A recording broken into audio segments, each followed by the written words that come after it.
स्वागत है आपका traders club of India channel में। होप आप सब लोग ठीक हो। तो स्टार्ट करते हैं बैंक निफ्टी का मार्केट एनालिसिस कल के लिए। कल है 14 अगस्त। तो कल का सेटअप डिस्कस करते हैं। बैंक निफ्टी की बात करें तो हमें आज काफी गिरावट देखने मिली है। 746 पॉइंट्स की हमें गिरावट देखने मिली है। आज काफी बेरिश थी। आई थिंक ये हिडनबर्ग के रिपोर्ट की वजह से नहीं हुआ है। ये मुझे लगता है कि अभी जो हमारा जो रिजल्ट सीजन चल रहा है उसमें बहुत सारे अच्छे स्टॉक्स भी अच्छे परफॉर्म्स नहीं कर रहे हैं, स्पेशली हमारे कंज्यूमर स्टॉक में ग्रोथ दिखना चाहिए, जबकि पिछले क्वार्टर से और ये वाला क्वार्टर से हम लोग काफी रिजल्ट अच्छे नहीं आए, तो उसका इम्पैक्ट हमें देखने मिल रहा है। एनीवेज, अगर किसी को प्राइस एक्शन बेस्ड ट्रेड करना है तो यहाँ पे अगर कल इसके नीचे जाती है तो हम शॉर्ट करेंगे नीचे के लिए 49,250 के लिए। बुलिश होना तो यही लेवल के ऊपर होना 50,300 के ऊपर, ठीक है। और फिर उसका लास्ट स्विंग हम टारगेट ले सकते हैं। और अभी तो मार्केट इधर कुछ मत करना, कल एक्सपायरी है तो ये साइडवेज रह सकती है, एसएल काटने का काम करेगी, दिखाएगी मूवमेंट आई, फिर एक कैंडल ऊपर मार के नीचे मार के ऐसे ही करती रहेगी, ठीक है। तो ये प्राइस एक्शन फिलहाल ये चल रहा है। अभी हम हमारे 5 मिनट टाइम फ्रेम पे आ गए। सेटअप डिस्कस करने से पहले आपसे रिक्वेस्ट करता हूँ, अगर आप चैनल पे नए हो तो प्लीज चैनल को सब्सक्राइब करना और बेल आइकन को हिट करना, और वीडियो को पूरा देखना, बीच में स्किप मत करना, और नहीं तो हाफ इन्फॉर्मेशन लेके जाके ट्रेड करके तो आपको नुकसान हो सकता है। वैसे ये कोई टिप या कोई एडवाइजरी कॉल नहीं, और ना ही हम सेबी रजिस्टर्ड है। ये एजुकेशन पर्पज के लिए वीडियो थे, इसको एजुकेशन पर्पज के हिसाब से देखना। अगर ये सेटअप में कुछ आपको डाउट है तो इससे रिलेटेड मैंने एक वीडियो बनाया जिसका नाम है ब्रह्मास्त्र स्ट्रैटेजी, उसका लिंक आपको डिस्क्रिप्शन में मिल जाएगा, तो वीडियो वहां से एक बार जरूर देख लेना। गाइस, ये कल का हमारा न्यूट्रल पॉइंट है। वाइड रेंज है काफी, लेकिन डिसेंडिंग है, और ये नॉन ट्रेडिंग जोन भी है, तो इसके पूरी रेंज की जो वैल्यू है ये नॉन ट्रेडिंग जोन की मैंने यहाँ पे मेंशन किया, तो वीडियो को पॉज करके आपके चार्ट पे प्लॉट करके लेना। रेजिस्टेंस लेवल डिस्कस करते हैं। ये resistance 1, resistance 2, resistance 3, resistance 4। Resistance 1 जो जो हमारे रेजिस्टेंस होते हैं वो टेक्निकली हमारे नॉन ट्रेडिंग जोन भी होते हैं, ठीक है। तो रेजिस्टेंस 1 का नॉन ट्रेडिंग जोन यहाँ पे मेंशन किया है। रेजिस्टेंस 2 के अंदर पहले प्रीवियस डे हाई इंक्लूडेड है, और उसका जो नॉन ट्रेडिंग जोन है ये पूरा रेंज यहाँ पे मेंशन है। रेजिस्टेंस 3 के नॉन ट्रेडिंग जोन यहाँ पे मेंशन है। रेजिस्टेंस 4 का ये वाला रेंज है। रेजिस्टेंस 5, रेजिस्टेंस 6 ये नॉन ट्रेडिंग जोन है, और रेजिस्टेंस 5 के नॉन ट्रेडिंग जोन की रेंज ये है। रेजिस्टेंस 6 के नॉन ट्रेडिंग जोन की रेंज ये है। सपोर्ट लेवल डिस्कस करते हैं। ये support 1, support 2, support 3, support 4। Support 1 के अंदर इंक्लूडेड है प्रीवियस डे लो, और जो हमारे सपोर्ट होते हैं वो टेक्निकली हमारे नॉन ट्रेडिंग जोन भी होते हैं। तो सपोर्ट 1 के नॉन ट्रेडिंग जोन की रेंज ये है, सपोर्ट 2 के नॉन ट्रेडिंग जोन रेंज ये है, तो सपोर्ट 3 की नॉन ट्रेडिंग जोन रेंज ये है, सपोर्ट 4 की नॉन ट्रेडिंग जोन रेंज ये है। सपोर्ट 5, सपोर्ट 6 ये उसका नॉन ट्रेडिंग जोन है, और ये नॉन ट्रेडिंग जोन की रेंज है 5 की, और ये 6 की नॉन ट्रेडिंग जोन की रेंज ये है। और न्यूट्रल पॉइंट के रेंज डिस्कस हो गया। कोई रेंज अगर आपको समझ में नहीं आई हो तो वीडियो को पॉज करके वो रेंज अच्छे से आपके चार्ट पे प्लॉट करके लेना। अभी हम एंट्री और एग्जिट मार्क करते हैं। ये कल की हमारी एंट्री और एग्जिट होगी। जब नॉन ट्रेडिंग जोन बन जाएगा तो अपर साइड में ग्रीन एरोज मार्क करना, और लोअर साइड में रेड एरोज मार्क करना, जिससे आपको एंट्री और एग्जिट आसानी से समझ में आए। ग्रीन का मतलब है हमें बाय करना है, रेड का मतलब हमें सेल करना है, शॉर्ट करना है बेसिकली, ठीक है।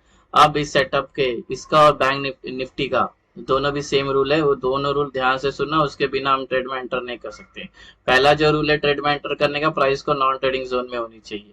सेकंड जो रूल है, अगर वो प्राइस नॉन ट्रेडिंग जोन के अंदर है तो उसको एटलीस्ट 15 मिनट उसके अंदर सस्टेन करनी चाहिए। 15 मिनट्स, ठीक है। 15 मिनट के ऊपर कितने देर भी चलेगी, उसके बाद ये सस्टेन करती है। 15 मिनट्स के बाद फिर ये जिस साइड का ब्रेकआउट करती है उस साइड का हमारा ट्रेड बन सकता है। ये दो रूल एकदम इंपॉर्टेंट है। अब जब ये दो रूल मेट हो जाते हैं, तब जब ये ब्रेकआउट या ब्रेकडाउन, जब एंट्रीज की बारी आती है, तभी दो एंट्रीज किएगी। एक सेफ एंट्री है और एक एग्रेसिव एंट्री है। ये सेफ और एग्रेसिव एंट्री के बारे में थोड़ा आगे डिस्कस करते हैं। फिलहाल हम डिस्कस करते हैं फ्लैट ओपन की। अगर मार्केट यहाँ पे ओपन होती है, जहाँ पे क्लोज हो गया, उसको फ्लैट ओपन बोलते हैं। तो हम ऐसे में ट्रेड नहीं लेंगे, हम वेट करेंगे प्राइस को नॉन ट्रेडिंग जोन पे आने का, ये या तो ये वाले नॉन ट्रेडिंग जोन में आने का।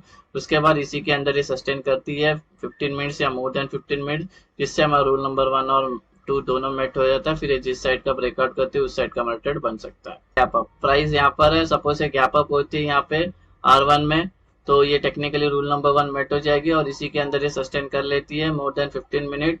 उसके बाद जिस साइड का ब्रेकआउट करते हैं उस साइड का हमारा ट्रेड बन सकता है। अगर ये गैप अप होने के बाद तुरंत गिरना स्टार्ट करती है या और ऊपर जाती है, तो ऐसे में हम ट्रेड नहीं लेंगे। हम वेट करेंगे प्राइस को नॉन ट्रेडिंग जोन में आके कंसोलिडेट होने का। एग्जांपल के लिए गैप अप होती है और सपोज नीचे गिरने लगती है, इस नॉन ट्रेडिंग जोन में आके एक सपोर्ट मिलता है और यहाँ पे टाइम स्पेंड करते हैं मोर देन 15 मिनट, जिससे हमारा रूल नंबर 1 और 2 मेट हो जाता है। फिर ये जिस साइड का ब्रेकआउट करता है उस साइड का हमारा ट्रेड बन सकता है। अगर gap up non trading zones के बीच में ओपन हो रही है यहाँ पे, तो ट्रेड बनेगा हमारा, नहीं बनेगा। हम वेट करेंगे प्राइस को नॉन ट्रेडिंग जोन पे पहले आना चाहिए ट्रेड को स्टार्ट करने से पहले, और उसके अंदर वो उसको 15 मिनट सस्टेन करनी चाहिए, जिससे रूल नंबर 1 और 2 मेट हो जाता है। फिर ये जिस साइड का ब्रेकआउट करते हैं उस साइड का हमारा ट्रेड बन सकता है। अभी डिस्कस करते हैं गैप डाउन। प्राइस यहाँ पर है, अब सपोज गैप डाउन यहाँ पर होती है तो टेक्निकली नॉन ट्रेडिंग जोन में ओपन हो जाएगी, जो रूल नंबर 1 है। रूल नंबर 2 अगर इसी के अंदर सस्टेन करती है तो रूल नंबर 2 भी मेट हो जाएगी, फिर जिस साइड का ब्रेकआउट करती है उस साइड का ट्रेड बन सकता है। अगर ये गैप डाउन होती है और ये ऊपर आने लगती है, ये और नीचे गिरती है, यहाँ पे सस्टेन नहीं कर पाती है, तो ऐसे में हम ट्रेड नहीं लेंगे, हम वेट करेंगे प्राइस को नॉन ट्रेडिंग जोन में आके कंसोलिडेट होने का। तो एग्जाम्पल के लिए गैप डाउन होती है और सपोज ऊपर आने लगती है और यहाँ पे इसको एक रेजिस्टेंस मिलता है और यहाँ पे ये टाइम स्पेंड करती है मोर देन 15 मिनट, फिर जिससे हमारा रूल नंबर 1 और 2 मेट हो जाता है, फिर जिस साइड का ब्रेकआउट करती है उस साइड का ट्रेड बन सकता है। अगर gap down non trading zones के बीच में ओपन हो रहा है तो वेट करेंगे प्राइस को टिल नॉन ट्रेडिंग जोन में आने का, फिर वेट करेंगे रूल नंबर 1 और 2 मेट होने का। दोनों मेट होने के बाद फिर ये जिस साइड का ब्रेकआउट करती है उस साइड का ट्रेड बन सकता है। अभी ट्रेड में एंटर होने के बाद टारगेट कैसे लेने वो एक बार डिस्कस करते हैं। अज्यूम करते हैं यहाँ पे प्राइस है, दोनों भी रूल मेट हो गया, ये एंटर किया ऊपर के ट्रेड में, ये वाला ट्रेड लिया ऊपर का, तो ये 2 लेवल होंगे टारगेट। अगर ये वाला ऊपर का ट्रेड लिया तो इसके ऊपर के 3 लेवल होंगे टारगेट। अगर ये वाला ट्रेड लिया तो इसके ऊपर वाले लेवल होंगे टारगेट। सेम वे प्राइस दोनों भी रूल मेट होने के बाद ब्रेक डाउन आता है नीचे के ट्रेड में एंटर करते तो ये वाले लेवल होंगे टारगेट। अगर ये वाला नीचे का ट्रेड लिया तो ये वाले लेवल होंगे टारगेट। तो सारे टारगेट आपको ऐसे ही लेने हैं और सेम निफ्टी में भी अप्लाई करना है। अभी ओआई का डेटा डिस्कस करते हैं और ओआई का सपोर्ट और रेजिस्टेंस मार्क करते हैं। ऑप्शन चेन देखने जैसा कुछ नहीं है। कॉल राइटर सी के साइड से जो और पी के साइड से दोनों चार्ट है, इसमें पी सी वाले काफी स्ट्रांग है, ठीक है, और ये लोग वीक है। और जब ये लोग वीक होता है इसका मतलब प्राइस को नीचे लेके जाए, ये लोग थक गए, और ये लोग जब वीक होते हैं तो और प्राइस को नीचे लेके आते हैं। बेसिकली यही रूल है, ठीक है। तो ऑप्शन चेन देख के मतलब नहीं, काफी स्ट्रांग है। जिस स्ट्राइक प्राइस पे सबसे कॉल राइटर्स और पुट राइटर्स जिस स्ट्राइक प्राइस पे प्रेजेंट है उसका मैंने सपोर्ट और रेजिस्टेंस ले लिया, तो उस पर डिस्कस करते हैं। सपोज अगर हम अप ट्रेंड में चल रहे हैं तो ऊपर हमें एक रेजिस्टेंस फेस करने मिलेगा ओपन इंटरेस्ट का, जो है 50,500 का। इसको लगती है बिकती है बिकॉज जो कॉल राइटर्स है उसका ओवाई इस स्ट्राइक प्राइस पे सबसे ज्यादा है, यहाँ पे सेलर एक्टिव हो जाएंगे, तो इसको लेकर प्राइस नीचे आ सकती है, ट्रेंड चेंज हो सकता है। तो जब प्राइस अगर समझ इस नॉन ट्रेडिंग जोन में होनी, दोनों भी रूल मेट होने ब्रेकआउट आता है तो सेफ एंट्री के लिए जाना, ठीक है। एग्रेसिव एंट्री के लिए जाओगे तो यहाँ तक का ही टारगेट लेना, नहीं तो घूम के फिर से आ सकती है। अगर बड़ी कैंडल से ब्रेकआउट आ रहा है तो उसके पीछे ट्रेड सेल कर देना। सेफ एंट्री करोगे तो थोड़ा सीखने भी मिलेगा और थोड़ा एक कंट्रोल भी देगा ट्रेड पे। अगर हम डाउन ट्रेंड में चल रहे हैं तो नीचे सपोर्ट देखने मिलेगा 49,300 का, इसको लग के प्राइस ऊपर जा सकती है, ट्रेंड चेंज हो सकता है, बिकॉज जो पी के सबसे ज्यादा कॉल राइटर्स इस स्ट्राइक प्राइस पे प्रेजेंट है। यहाँ पे बायर्स एक्टिव हो जाएंगे, यहाँ पे प्राइस आएगी तो ऊपर जा सकती है, ट्रेंड चेंज हो सकता है, ठीक है। तो यहाँ पर अगर आप ट्रेड में एंटर किया तो यहाँ पे अपनी आधी क्वांटिटी बुक कर लेना। बड़ी कैंडल से ब्रेक डाउन करते तो पीछे ट्रेड लेसल करते चले जाना। अभी लास्ट में बचा पुट का रेशियो, ये भी 0.5 हो गया, ठीक है। देखो गाइस आज 700 पॉइंट गिरी है, यहाँ पे क्लोजिंग की है। अगर ये कल गैप डाउन होती है 100 पॉइंट भी या 200 पॉइंट 400 पॉइंट कितने भी, तो ये 0.4 हो जाएगा, 0.5 से 0.4 या 0.3 हो जाएगा जी, जो इंडिकेट करता है ओवरसोल्ड को। ओवरसोल्ड जब हो जाता है मार्केट तो एक रिट्रेसमेंट आता है, तो रिट्रेसमेंट आएगा उसको शॉर्ट कवरिंग बोलते हैं, तो प्राइस ऊपर जा सकती है। तो यहाँ पे सबके एसएल कट जाएंगे, ठीक है, और यहाँ पे एसएल कटेंगे तो ये और भी ऊपर जा सकती है, ठीक है। तो जब यहाँ प्राइस पहुंचेगी तभी डिसाइड करेगा इसको अप ट्रेंड में रहना है, साइडवेज रहना है या नीचे जाना है, ठीक है। तो थोड़ा सा ध्यान रखना शॉर्ट कवरिंग का।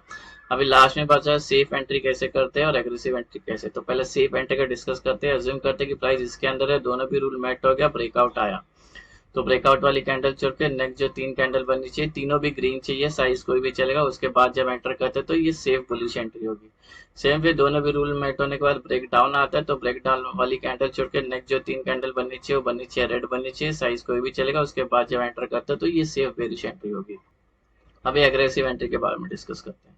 Same way price non trading zone में ये ब्रेकआउट आया, ब्रेकआउट वाली कैंडल छोड़ के नेक्स्ट जो कैंडल बननी चाहिए वो ग्रीन बननी चाहिए, साइज कोई भी चलेगा, बट वो कैंडल नॉन ट्रेडिंग जोन को टच नहीं होनी चाहिए, उसका विक भी टच नहीं होना चाहिए। उसके बाद जब एंट्री करिए तो aggressive bearish bullish entry. Same way दोनों भी रूल मेट होने के बाद ब्रेक डाउन आता है, तो ब्रेक डाउन वाली कैंडल छोड़ के नेक्स्ट जो कैंडल बननी चाहिए रेड बननी चाहिए, साइज कोई भी चलेगा, नॉन ट्रेडिंग जोन को टच नहीं होना चाहिए, उसका विक भी टच नहीं होना चाहिए। उसके बाद जब एंट्री करेंगे तो ये एग्रेसिव वेरिएशन एंट्री होगी। सो गाइस ये बन गया हमारा कल का बैंक निफ्टी का इंट्राडे सेटअप। कल एक्सपायरी है, संभाल के ट्रेड करना, मूवमेंट अच्छे मिल सकते हैं। Thank you so much watching, have a great day.